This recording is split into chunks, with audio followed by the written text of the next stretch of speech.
has heard of Musical.ly? OK, cool.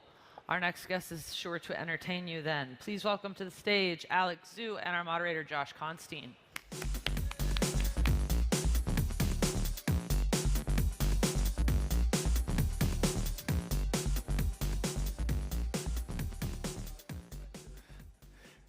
Thank you so much for coming out here with us today. Thanks. So you guys are one of the most popular new apps for teenagers, which is what every investor in Silicon Valley and around the world is really chasing. Tell us a little bit, just what is Musical.ly? So Musical.ly, by definition, by our current definition, is the entertainment social network. So we differentiate with other social network by entertainment, like different with Instagram, different with Snapchat. Musical.ly allows everyone to be entertainer, producing entertaining contents directly from mobile phone. So that's the current position. Great. Just so everyone in the audience knows exactly what we're talking about, could you guys roll the video of Musical.ly just to show off what this app really does?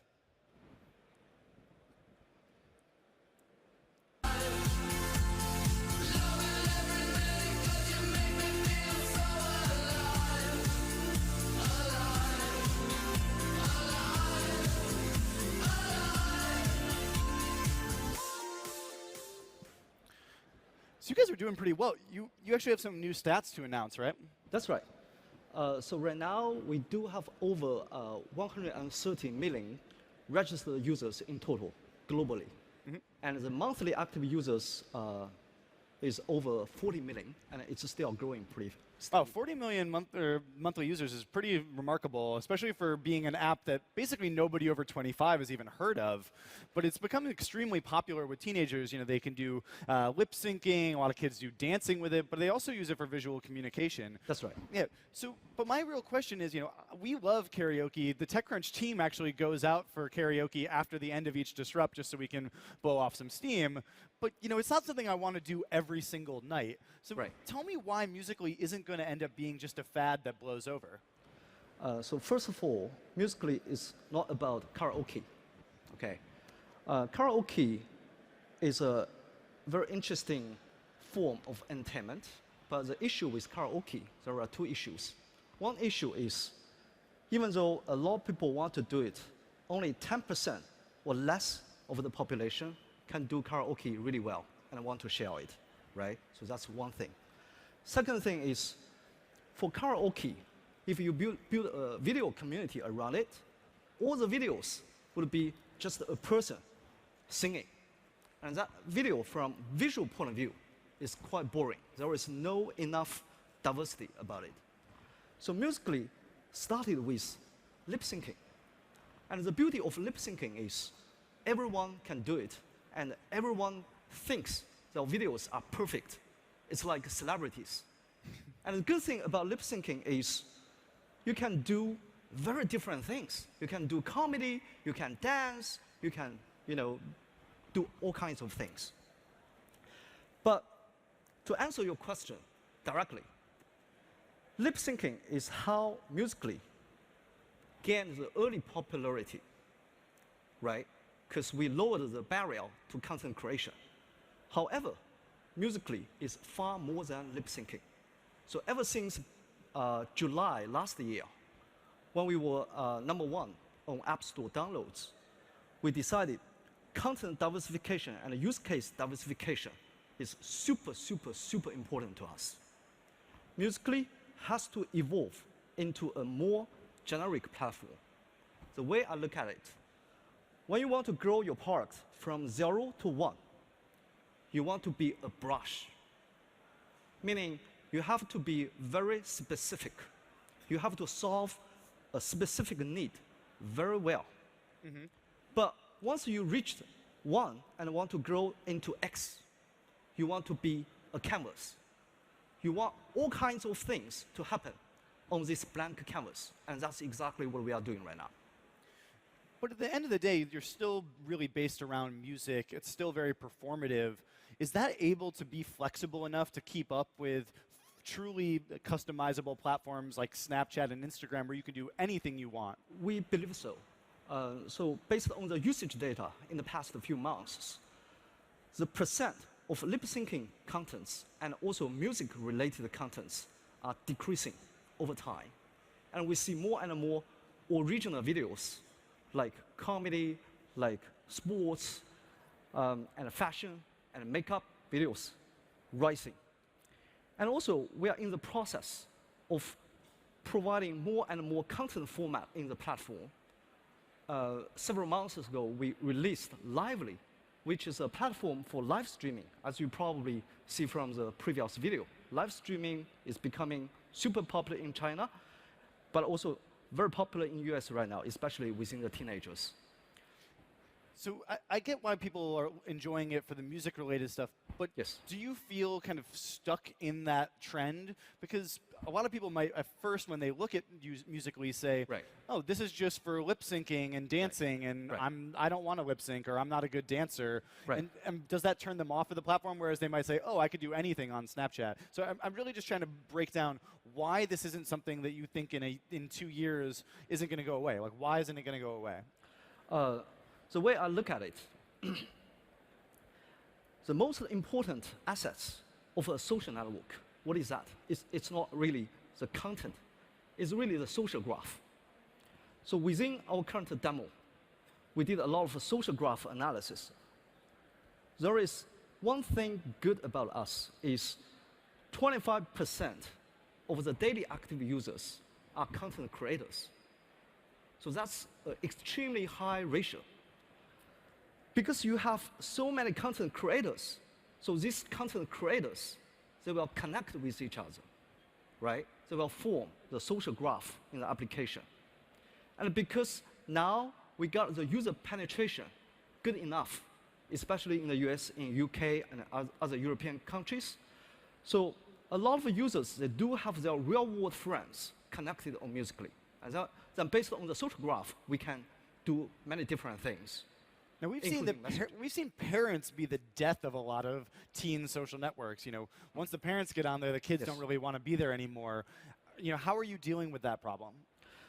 So right now, first, parents have quite positive, view of Musical.ly because they perceive Musical.ly as a creative platform.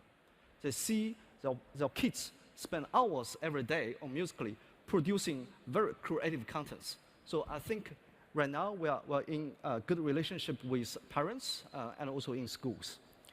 But Are you saying that parents aren't creative enough to use Musical.ly, so that's why they're not on it? Yeah, actually, a lot of parents are doing Musical.ly together with the kids on Musical.ly. And sometimes we even see the dab videos with the school teachers, which is great because it's kind of family bonding or school bonding thing right now. See, that's the kind of content that would make me feel like it's not cool anymore. As soon as I see my science teacher Right. doing dance moves, like, why Right. would I want to be on that app? Right. But I think the key for Musical.ly to move forward, to solve that challenge, is the traffic model of Musical.ly has to become more and more personalized, which means people will have very personalized experience, see very, very different contents based on the age, based on the preference. So the parents' experience will be completely different with the kids' experience moving forward. This is the same challenge with Snapchat, right? So the biggest question that comes to me when I've used Musical.ly Yeah. is that I'm a little bit terrified because some of the kids that I see on this app Yeah. seem extremely young. I mean, not just under 13, or not just 13-year-olds, which are actually allowed on most services like Facebook and Instagram, Right. but kids that look like they're 11, 9, 7 years old. And these are kids with millions of followers. Right. And some of them are acting quite provocatively.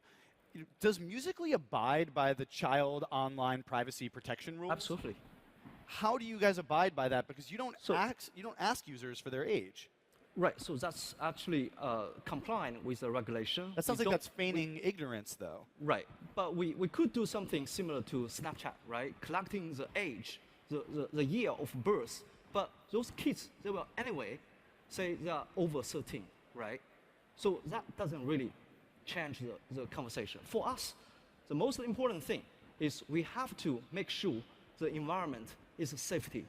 we put a lot of resource and technology in place to make sure everything is safety. And going back to your previous point, a lot of users, especially top users, they are under 13, but they are being monitored by their parents. So we do have WeChat communication with our parents on a daily basis. They tell us, hey, their kids want to participate in a specific challenge. Can we design a challenge? So that solves the problem by collaborating with kids. So I looked extensively through the leaderboard, which Musical.ly uses to promote different users. Yes. And certainly there are some kids that are under 13 that say that this account is managed by my mom or my parent is involved in some way, and that's fine. Yeah. But there are also a lot of users who have no indication that their parents are involved at all, doesn't say so on their profile, their parents don't appear in any of their videos, but you have users like Talia Beamer, who's 11 years old, has 1.42 million users, and most of her videos are her wearing revealing outfits, shaking her hips, and blowing kisses at the camera. Do you think that that's appropriate for an 11-year-old to be doing on your app? I believe this kid also has an Instagram account. They do. They may have an Instagram account, but the question is, that's a social platform, whereas you said you're an entertainment platform. This girl is entertaining people of all ages, including older men, and Musical.ly has been criticized for having problems with pedophiles on the app. So do you think that a girl that's 11 years old should be allowed to do that on your app? So first, I believe all the social media platforms, including Instagram. But we're not YouTube, asking about Instagram and the other platforms. I'm asking you about your platform. My point is, every social media platform, they bring connectivity, right? And connectivity can do something extremely well. But of course, there will be risk. And the point is not, let's do not need connectivity. Let's kill all the new social media platforms. The point is, we have to manage the risk and solve the problem. And we have to bring the positive social impact. And I tell you the story. Musical.ly, by nature, it's kind of like a marketing machine. So we do daily challenge every day. And for each challenge, there will be over 1 million videos generated on that day. And think about it, we can use this marketing power for making positive social impact. Last year, there was a very famous social media phenomenon named Don't Judge Challenge. So all the kids, all the teenagers, they participate to show their opinion. Don't bully. Don't judge people by how they look. Everyone is beautiful. So that's the power of connectivity. I mean, I'm not arguing that there's not benefits to connectivity, and there's certainly things that Musical.ly has done for good. You have users like Tsunami, who's 7 years old and has 2.15 million users. Brianna Kimmy is 11 with 1.9 or 1.1 million followers, and she's making kissy faces to the camera and wearing revealing outfits. You know that these users exist. They're on your leaderboard. They don't say that they're at all involved with their parents. This really looks like a COPPA violation. So I want to know, earlier today, I understand that you guys don't ask users what their ages are. So I did the work for you. I went out and I did a bunch of research and found the ages of all these users. And I sent you an email just before we went on stage with the usernames of all these users. So are you guys going to remove and suspend these accounts, or are you going to allow these children to continue to put themselves at risk? And I just replied to your email already before we went on stage. And I told you, all these kids are all monitored by their parents. And we got their parents' consent to have these kids using Musical.ly, and their parents want their kids to gain popularity, to be on the leaderboard. But have you suspended user accounts before for kids being under 13? Absolutely. Yes, absolutely. We did. Point to any of those users that you've suspended? I don't remember the name, but I can send you the names later.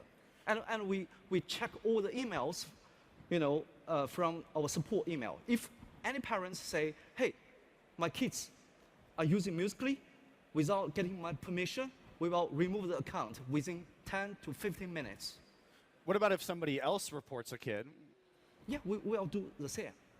We'll do the same. But I still don't understand, though, if these kids are under 13 yes. and you're providing their contact information, photographs, real names, usernames, all things that are prohibited by the Online Protection Act for children, I don't understand how that's not a violation. But the parents give the permission. It is being monitored by the parents. That's the point.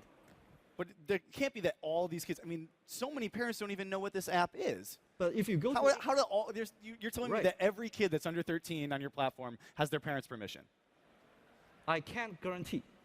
As far as I know all the kids. As far as I know, they are being monitored by the parents. And this is exactly the same situation with any other social media platforms. You can go to Instagram and search. I guarantee you can find the same thing. So your guys' approach is basically to try to contact the parents, but what happens if you don't hear back from the parents or there's no answer? For the top users, right, which we can manage, we approach the parents using the email used during the sign-up process. And if we don't get the permission, of course, we will delete the account. All right. Well, I think that this is something that you guys should really be looking deeper into. I understand that you guys have feigned that you don't know the ages of users before or that their parents are always involved. But honestly, looking at this content, if these parents are allowing their kids to make these provocative videos at 11 years old and post them online, I don't necessarily think that you should trust the parents to make those decisions for them because they're clearly not parenting quite right. So what happens if...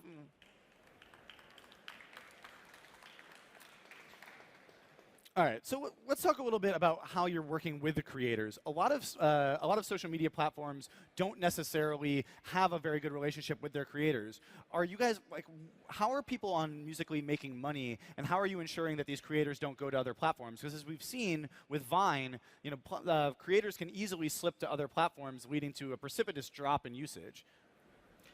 So first, creators leave a platform because the consumers are leaving.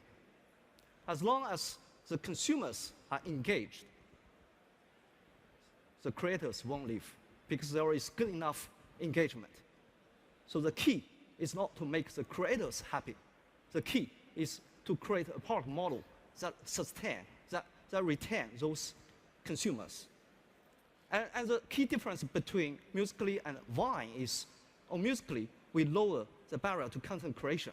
So all the consumers are creators on the same time.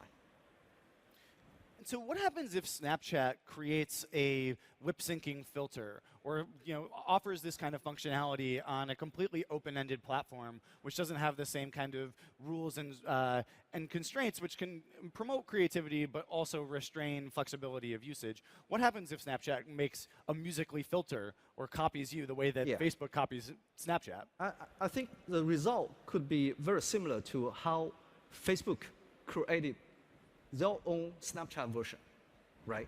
The result would be the same. So when Instagram created stories, they got 100 million daily users in a month. And so you think that if Snapchat were to create a Musical.ly filter, you think they would have the same success cloning you? Yeah. Does that worry you at all? Well, of course, it worries. We feel worried. That's the nature of a startup, right? There will always be risk. There will be always what-if scenarios. But what can we do about it? We can only make ourselves better. We can only improve the product over time. We can't say, hey, because Snapchat is going to build a copycat, we don't do anything anymore, right? Sure. So what do you guys have on the horizon to keep making yourselves look different and offer a diversity of content creation? What do you mean? What are the new features, or what do you guys have planned in the future to make sure that your app doesn't seem stale? Because the kids, they always just move on to whatever's the new interesting thing, and as fun as it is and as creative as it is, it's easy to get tired of any app. Right, of course. So you always have to innovate. You always have to create new things. You always cannot just copy from something else, right? So we are currently spending a lot of effort creating this live streaming platform, right? And in this live streaming platform, we are bringing some new ideas, like creating different categories, having our users do something similar to America Got Talent kind of thing, and have other people vote. So these are the new innovations we're working on. Great. So you guys now have 40 million users. Right. You're working closely with the creators to make sure that they're always having new ways to make content. You guys are doing your best to diversify your creation tools. Yes. So you're not just doing lip syncing, not just dancing. So Musically refuses to be pigeonholed. But still, I think you guys have some work to do around Copa. You guys are honestly making very good strides and working hard on it. But I do think that a quick glance at the app just brings about some sort of terrifying images. So I hope that you guys can get that figured out. But thank you very much for talking with us about your efforts. Cheers.